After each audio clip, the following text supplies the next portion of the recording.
Olá pessoal, tudo bem?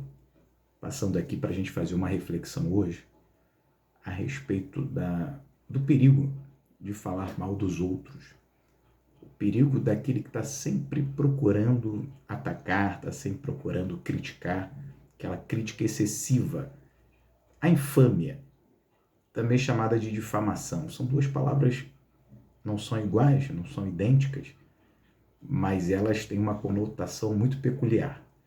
A infâmia, na verdade, ela é o quê? Ela é um modelo pervertido da nossa atual sociedade. A gente tem hoje o que a gente chama de hater.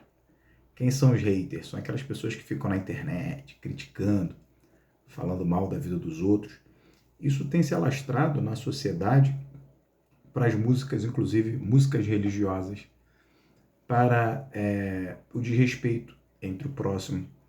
Aquelas pessoas que são tão vazias que elas só ficam satisfeitas se vê alguém sofrer, se vê alguém cabisbaixo, se vê alguém desamparado. Isso nada mais é do que um reflexo da nossa sociedade. A nossa sociedade hoje está doente. Então, a infâmia ou a difamação, a única diferença é que a difamação é você atacar a honra de alguém. E hoje, uma notícia de jornal que fale mal de alguém, ela vende muito mais do que boas notícias. Então, isso é um reflexo do mundo que nós vivemos atual, né? Só que a infâmia, ela é algo que a gente tem que combater. Todo cidadão de bem, todo servo de Deus, todo cristão, ele deve buscar coisas elevadas. A infâmia, a difamação, ela só traz perversão, só traz problema para a nossa mente, para o nosso juízo, só atrapalha a gente chegar na vida que Deus nos concedeu, no propósito de Deus para a nossa vida.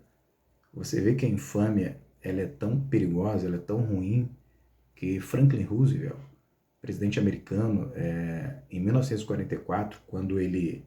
1941, na verdade, né?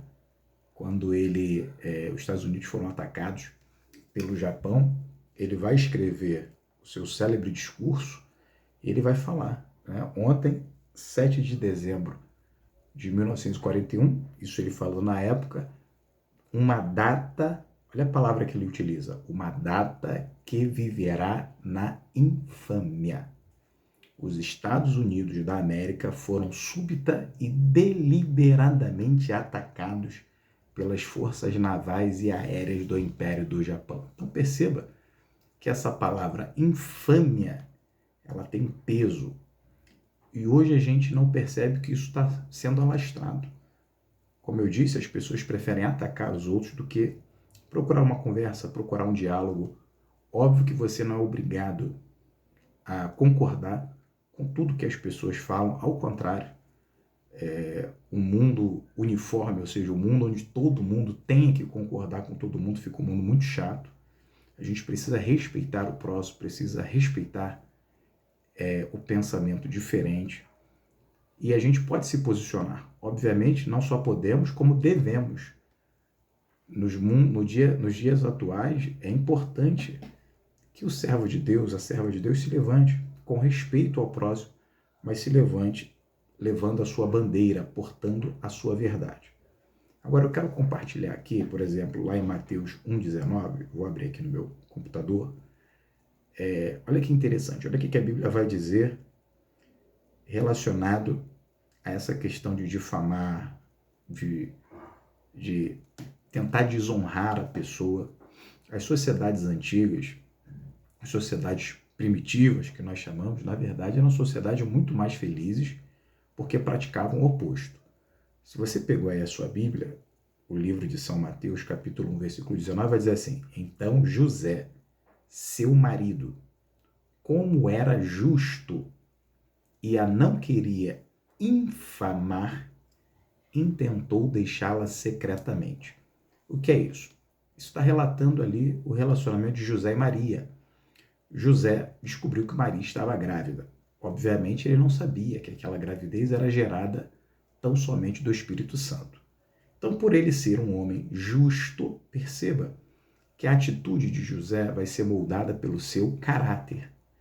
Nós precisamos primeiro mudar o nosso interior, mudar a nossa forma de pensar, mudar a nossa forma de enxergar a vida, para aí sim alcançar a felicidade. Então, José, como ele era justo, é o que diz o texto, ele não queria infamar Maria, ele não queria que Maria perdesse a sua fama, e por isso ele resolveu deixá-la secretamente, sem que ninguém soubesse, para que aquilo não prejudicasse a vida de Maria. Hoje é o contrário. Se alguém descobre alguma coisa de você, se alguém descobre um segredo ruim de você, o que procura?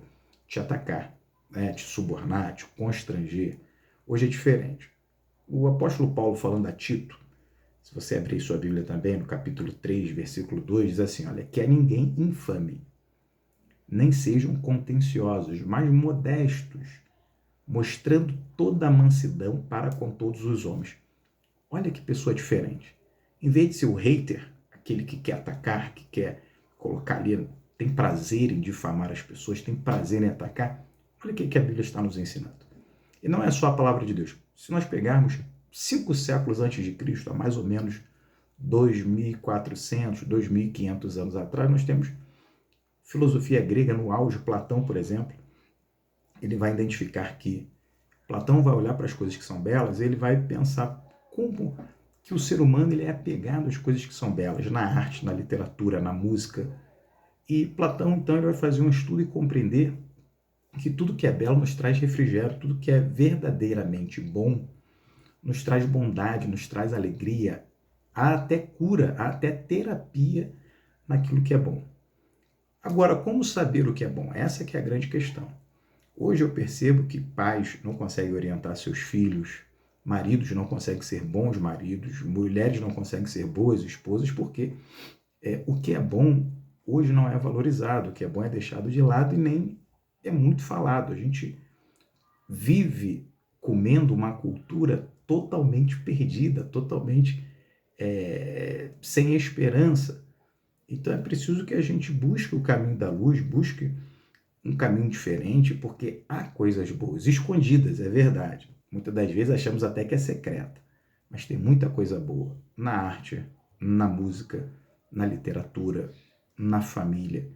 Princípios que têm se perdido ao longo do tempo e a sociedade tem se abastecido de coisas que não fazem qualquer sentido e por isso nos transformamos em pessoas doentes, né? Como eu falei, é preciso se tornar primeiro um sábio para que você então usufrua da sabedoria. O próprio Platão, que eu acabei de falar, ele, no imaginário dele, um governo ideal era chamado de sofocracia, ou seja, o governo dos sábios. Somente pessoas que eram sábias é que deveriam governar, segundo Platão. São Tomás de Aquino, um grande mestre, um grande religioso, ele diz que a difamação é mais grave do que o furto, do que você roubar alguém. Por quê? O dano que você causa a outra pessoa, falar mal de alguém, ele é um dano muito maior do que você roubar, você furtar alguma coisa. Voltando, né, para ali, um grande reformador também, um grande pregador, João Calvino, ele vai dizer que a boa fama é preciosa, mais do que qualquer outro tesouro.